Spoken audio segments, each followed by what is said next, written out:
And then we're ready for the firing, aren't we? Firing again, yes. Right, let's get set the ready. So any of these blocks are really safe. You can see, again, use these. God, Lord knows how long I've had this block. So the block stays cool. You want to be safe. Here we're using just a tile. I find that your local tile shop is often quite happy to give you a free tile because it saves them filling up their skip. So, so you'll probably be doing them a favour just going to your local tile shop and just getting a nice tile. So with the torch, we've shown how to fill it up. I say basically get the gas on about halfway, ignite. You don't need to keep your hands on it. Right. And it is adjustable, but so you just adjust the flame at the top. I don't know if it's possible to have the lights down slightly. Okay. It's a fascinating process, though, isn't it? And I thought it would be a lot more complicated than what it is. It's not at all. It's very, very simple. Well, that's the great thing about doing this show, is that because you can watch this and then later on you can watch it on YouTube as well, is that you can go back to it and you said, oh, I've missed a bit, I'm not quite sure. And because the filming's so good, you can really see what colour you need to get with the firing. Because silver will always go white, whether it's fired or not. And that's the great thing about doing it here. So as you can see on my flame, let me angle it the right way. So I'm using the end of the blue flame there. So I'm raising it up. If you're not sure, start higher up the first time you do it. Is that where the hottest part is, at the end of the blue flame then? Yes, it is. And of course this time of the year is perfect because it's dark, so do it in the dark because then you can see exactly what you're doing. You're seeing that pale orange glow. If you're doing it in the middle of summer, it's a bit harder. And let's heat this So when it goes orange, that's the optimum temperature, is it? Or is that when you start to count the 2 minutes? Oh God, that's my water in there, hang on. What's happened here? So what's happened here is that there was a little bit of water from the baby wipe left over, but otherwise it's dry. So I thought it was the glitter for a minute. Yes, not quite sure. I'm not sure what you find. So heating it up, you can see that it's going a bit of a grubby colour. So basically what's happening here is that all the organic matter is burning off. Okay, and then the next step, as you can see, this is the last bit of the water evaporating. And now we've got a bit of a flame going on. Right. And that's basically the organic binder. So that's why we recommend nothing bigger and thicker than the size of a 50p coin, because you're just creating a big bonfire. That's all, just for your safety, really. Okay. So so I don't know if you can... So don't get worried if it starts to flame, that's absolutely normal. Yeah, absolutely fine. And once it's gone, it's gone. As you can see, it's not toxic. If you're firing a lot, maybe open a window just to be sensible, but that's absolutely fine. So now you can see the edges curling up. I don't know if you can see that. Yeah, I can see that on the camera. So this is where it's shrinking. So basically the firing process, it's just got to go through the various steps. So there's no point applying lots and lots of heat because you can't speed it up. So now we can see it curling up. So if your piece is curled and you think you fired it, then it's not actually started firing because it will always flatten itself out. So now I've got it in its pale orange glow. I'm going to set my timer for 2 minutes. So it's 2 minutes from when it goes orange? From when it goes orange, right. Yeah, that's why it's so important to do it on the show. As you can see, yeah, it's pretty easy. See, it's a pale orange colour. And all you're doing is maintaining that heat. That's all I'm doing. I'm not going madly in a circle or... and also, a question I often get asked is, do I have to do the other side? No, you don't. It's just one side. Oh, right. Yeah, I didn't think about that, but... Yes, yeah, some people say, oh, do I need to turn it over and do it again? No, the whole thing, it's just a chemical reaction. So you can see it's shrunk slightly now, which also helps, of course, with the fingerprint, because it just makes it, because by shrinking it, it just makes it more crisp. Right. Yeah. It's a bit like when we do the shrink plastic, it makes colours more intense when you shrink it down, so that's the same sort of idea. Yeah, making loads of key fobs as a kid. Yeah. Absolutely. Okay, well, let's remind you of the books as well. While we're just waiting for that to go through the 2-minute process, there's the metal clay for beaders and the precious metal clay in mixed media. £11.98 is a brilliant price, actually. It's only £6 a book, really, isn't it? Or £5.99 a book. Should be £29.98. You save £18. Lots of jewellery ideas there. And also we've got, of course, our all-important marking punch as well. The Hall marking punch is £9.99. That is pure silver, basically. £19.99. You've got the 3 9s on the end of the punch. 546199. And then the fingerprint the fingerprint putty. There are 4 strips of that with instructions included.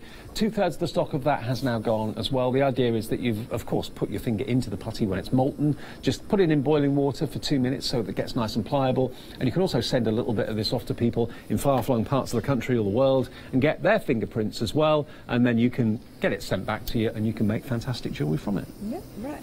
Good idea. And don't forget, we do have different amounts of the silver as well. So if you do want the silver, check the website for that or ask the operator.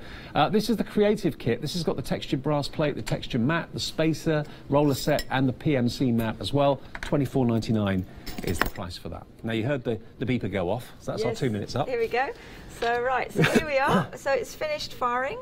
I'm just using a pair of tweezers and I'm just going to quench it into the bowl. So when it's made that little noise, as you can feel, it's completely hot solid. Oh yeah. And it is metal, so you can just, so it is, so that's it. That's it done. It's clever, isn't it? It is clever. And can you see that little fingerprint in there? There it is, look. It's a unique piece of jewellery, but at the moment it still looks like clay, doesn't it, or putty? Yes, doesn't so look like silver. do you know why it's white? No. So silver is naturally white. So basically, by smoothing it, our eyes tell our brain that it's shiny. So that's a natural state. So literally, all we're doing is making it smooth. And it's like an optical illusion, really. So you're going to put that on here. We're just using our little brass brush with a little bit of water, and by smoothing it, so we're just giving it a first. Now it's starting to look like silver. Now it's starting to look like something. I know. You can imagine how when we first imported this, Revenue and Customs weren't impressed. They said, this is not silver, it's not shiny when it comes out of the packet. And I had to do a workshop for them, which was Did you really? I did. For them to be convinced? It was like having Mr. Rumpole on a workshop. It really was, you know. Brilliant. So, right, I'm just going to give that a quick brush. So here we go. Did they get a bonus piece of jewellery to have at the end of it then? The chap, he was so thrilled, you can imagine. I think he'd worked 30 years for Revenue and Customs, and that was probably the biggest creative thing he'd ever done. So here we've got a first brass, and this is basically where the metal burnisher comes in. Oh, sorry. So the metal burnisher, and I'll show it on the side because it's really easy to see. So what you're doing is it's like a sort of colouring in method. Oh, right. So what you're doing is you're compacting the metal further. So this is a natural gem on the end? Yeah. Wow. And yes, you can get a metal burnisher, but once you've got an agate, you never use a metal one again. So the only thing is, don't drop them on the floor because obviously they will shatter. But agate, the natural gemstone, which is actually harder than metal. So that's why I'm not using the point, because you can scratch it. But I've never seen anything like it. yeah, it's a really lovely. So, you know, even if you want a matte finish on the front, always do the sides, because I think that gives it that professional look. And I'll just show the top. So the top obviously needs a bit of polishing. It's not quite as smooth as I'd like it. That's why you were so precise with your sanding. Oh, God. I like some of it more. It is. Look at this. This is looking lovely. So can you see that? Yeah. And how many of these can you get out of the smaller pack of silver that's in our show today? I would say you get one or two of those. Yeah. So if you do want the silver itself, obviously that's the crucial part of it. We'll show you the details of what we've got available quantity-wise.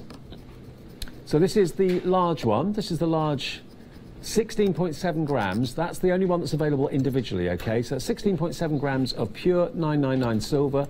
Sorry, it's 15 grams of it, 16.7 grams. That's including the binder, isn't it? That's the clay, yeah. The clay weight. 807823, your item number, that's £31.99. The kit we've got in the show that has the smaller pack of silver in as well. We'll give you details of that. That gives you everything you need to get started. So here comes that collection, there we are, and that's giving you a necklace, a bracelet, and of course you can make the charms for both of those out of that 6.3 grams of silver, and that's £28.99. But if you just want the silver on its own, it is available individually. 161 108 though for the kit.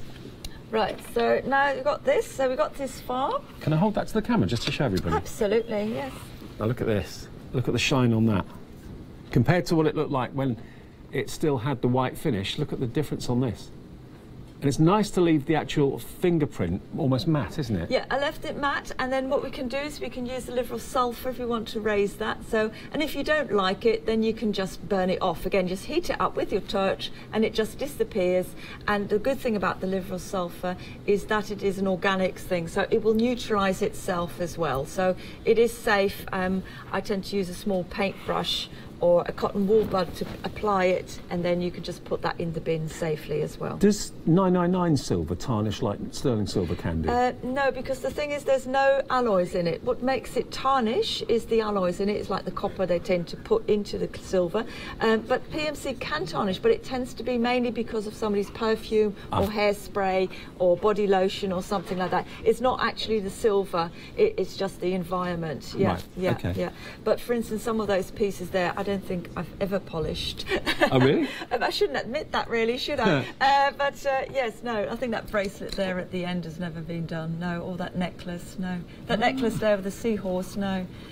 And it still looks lovely, doesn't it? Yeah, I put a tiny, this is where I put a tiny amount of the liver sulphur gel on it, just to get rid of that sort of super whiteness. And again, that has the synthetic gemstones in it. There's got about... Can we do that? Can we put a little bit of...